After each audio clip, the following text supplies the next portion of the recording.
Hello everybody, I hope you all are doing great. I welcome you all to my channel Law Classes by Shivani. So student आज सभी लोगों का मेरे channel पे स्वागत है। आज की इस वीडियो में डिस्कस करने वाली हूँ doctrine of CPC which is res sub judice. Res judicata next video में डिस्कस करूँगी। फिलहाल इस वीडियो में सेक्शन 10 हम डिस्कस करेंगे।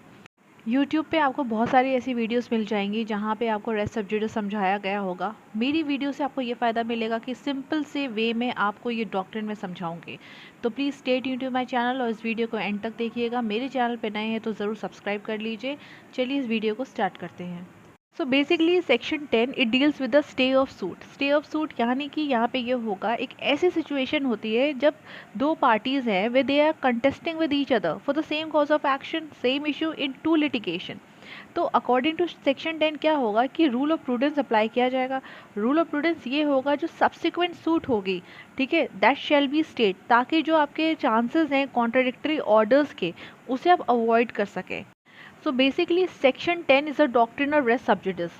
So according to section 10, no court shall proceed with the trial of any suit in which the matter in issue is also directly and substantially in issue in a previously instituted suit between the same parties having the same title, and where such suit is pending in same or any other court in India having the jurisdiction to grant the relief, or in any court beyond the limits of India established or continued by the central government और before the supreme court.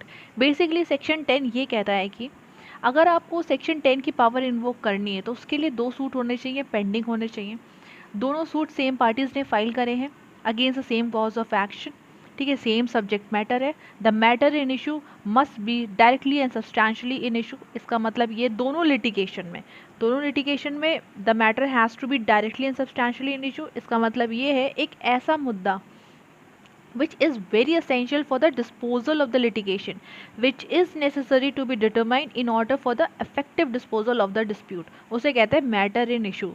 देखिए subject matter वो होता है कि a thing over which a party claims it's matter in issue. Let me give you an example for this. A versus B, they both are fighting for the ownership of a land. अब यहाँ पे subject matter क्या हो गया, land हो गया। Matter in issue, who is the rightful owner of this land. I hope so ये clear हो गया होगा सब्जेक्ट मैटर क्या होता है और मैटर इन इशू क्या होता है। अब आगे सेक्शन 10 के और इंग्रेडिएंट्स देखते हैं। ये तो मैंने आपको बताया कि दोनों सूट हैं जो आपके वो पेंडिंग होना चाहिए। So basically there has to be two pending suit. It is an essential ingredient of section 10। इसका मतलब ये है कि section 10 it does not bar the institution of a suit but it bars the trial only. अगर आपको ये doctrine apply करनी है तो उसके लिए सेकेंड सूट को इंस्टीट्यूट करना बहुत ज़रूरी है। For example A versus B file the suit, Delhi high court के सामने सूट फाइल किया गया दोनों पार्टीज़ ने। उसके बाद बी वर्सेज ए हुआ मद्रास हाई कोर्ट के सामने, same cause of action, everything was same, ठीक है, सूट यहाँ पे फाइल किया गया। अब जो मद्रास हाई कोर्ट है यानी कि जो कोर्ट नंबर 2 है आपका, it will subsequently will stay the suit. अब पॉइंट यहाँ पे ये भी समझने का होता है कि स्टे कर रहे हैं, रिजेक्ट नहीं कर रहे हैं, डिसमिस क्यों नहीं कर रहे हैं, आखिरकार स्टे ही क्यों किया जा रहा है।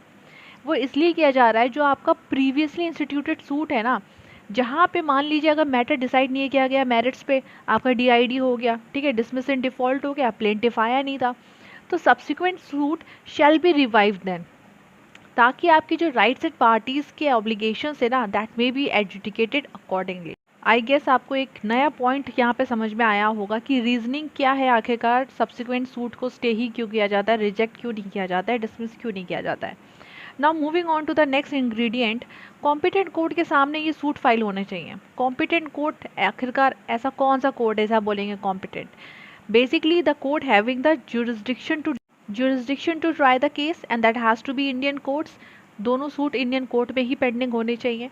इंडियन कोर्ट्स को आप कैसे समझेंगे, देखिए इंडियन कोर्ट्स का मतलब यहाँ पे सिर्फ ये नहीं है the courts which is within the territory of India, but rather it will also include those courts which are established outside India but have been continued and established by the central government. ठीक है, हो सकता है एक suit आपका Indian court जो आपके with in the territory of India यहाँ पे पेंडिंग हो, एक आपका आउटसाइड इंडियन टेरिटरी है बट वो इंडियन कोर्ट के एम्बिट के अंडर आता है, वहाँ पे पेंडिंग हो, या फिर दोनों ही आपकी सूट जो है इंडियन टेरिटरी के अंदर जो आपके इंडियन कोर्ट स्टैब्लिश है वहाँ पे आपकी सूट पेंडिंग हो। आई होप सो ये समझ में आया होगा आपके। ठीक, नेक्स्ट इंपॉर्टेंट पॉइंट यहाँ पे है उसका एक्सप्लेनेशन। एक्सप्लेनेशन बेसिकली एक एक्सेप्शन है इस रूल का। देखिए क्या लिखा है यहाँ पे कि Pendency of a suit in a foreign court does not preclude the courts in India from trying a suit founded on the same cause of action. यानी कि अगर आपका मैटर पेंडिंग है फॉरेन कोर्ट में, एक सूट वहाँ pending है, एक सूट यहाँ पेंडिंग है, सेम पार्टीज हैं, सेम सब्जेक्ट मैटर है, सेम कैपेसिटी में लिटिगेट कर रहे हैं, सेम इशू है, सारे इंग्रेडिएंट्स कंप्लीट है, बट फिर भी यहाँ पे सेक्शन 10 जो है अप्लाई नहीं करा जाएगा, क्योंकि यहाँ पे बात आ जाती है फॉरेन कोर्ट की। ठीक है, सेक्शन 10 का कोई भी अफेक्ट नहीं होगा। इसका मतलब ये है कि जो इंडियन कोर्ट्स है ना, वो फुली एम्पावर्ड हैं to continue with that suit and there is no requirement to stay the suit. Stay करने की कोई ज़रूरत नहीं है, सेक्शन 10 यहाँ पे अप्लाई नहीं होगा। Now next question is how this power will be exercised. ज़्यादातर लोगों को ये पता है कि पार्टीज़ की एप्लीकेशन पे जो है ये पावर इन्वोक करी जाती है, बट वो सुओ मोटो भी कोर्ट इन्वोक कर सकती है। ठीक है, तो याद रखना सुओ मोटो या फिर on the application of the parties. So now points to remember, सारी की सारी कंडीशन फुलफिल होना बहुत ज़रूरी है, तभी आपका सेक्शन 10 अप्लाई किया जाएगा। अगर एक भी कंडीशन यहाँ पे लैक करती तो सेक्शन 10 आपका नहीं यहाँ पे अप्लाई होगा। So there has to be 2 suit pending in the competent court, that has to be Indian courts. Indian court क्या होता है वो मैंने आपको बताया। Parties has to be same, the character of the parties must be same, both the suit must be pending. ये बहुत ही important point है कि सूट पेंडिंग होना चाहिए, तभी आपका रेस्ट सब्जेक्टिव अप्लाई किया जाएगा। दिल्ली हाई कोर्ट के सामने ए वर्सेस बी फाइल हुआ था, same subject matter same parties, ठीक है, litigating under the same title. उसके बाद B versus A filed Madras high court के सामने। दिल्ली हाई कोर्ट ने अभी डिसीजन दिया नहीं था, सूट पेंडिंग था, तभी जो आपका सब्सिक्वेंट सूट जो मद्रास हाई कोर्ट के सामने फाइल किया गया है उसको स्टे जो है मिल जाएगा, that suit will be state.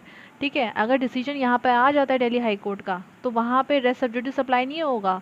So this was all about section 10। I hope so आपको मेरी वीडियो से कुछ नए पॉइंट समझ में आए होंगे, थोड़ा सा और चीज़ों पे क्लैरिटी हुई होगी।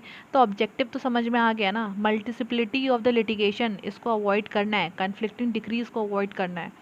क्यों भाई आपको डिफरेंट डिफरेंट कोर्ट्स में जाना है, कोर्ट का टाइम वेस्ट करना है। ठीक है, सेम सब्जेक्ट मैटर पे लेट वन कोर्ट डिसाइड ना। सो एवरीवन, इस वीडियो को मैं यहीं पे एंड करती हूँ। अब जो है मिलेंगे नेक्स्ट वीडियो के साथ एक नए कॉन्सेप्ट के साथ। आई होप सो आपको सीपीसी के कुछ छोटे छोटे जो वीडियोस मैं आप सबके सामने शेयर कर रही हूँ, बहुत ही इंपॉर्टेंट पॉइंट्स के ऊपर, तो आपको समझ में आ रहे होंगे, इंटरेस्टिंग भी लग रहे होंगे।